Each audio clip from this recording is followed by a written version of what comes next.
Good morning to all of you. किसी ने कोयल से पूछा कि तू काली न होती तो कितना अच्छा होता, कि तू काली न होती तो कितना अच्छा होता। तालाब से पूछा कि तू खारा ना होता तो कितना अच्छा होता। गुलाब से पूछा कि तेरे साथ अगर कांटे ना होते तो कितना अच्छा होता।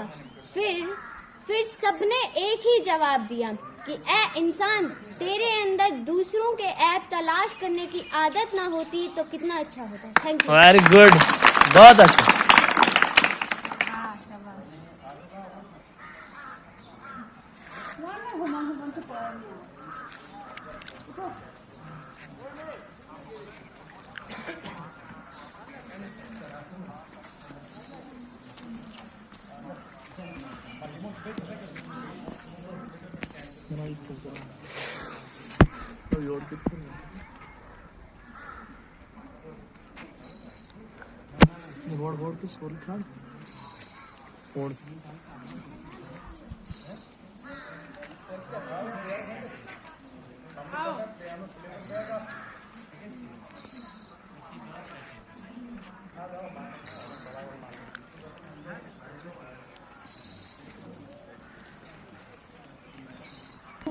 नहीं, दोबारा जोर से। Good morning to all of you.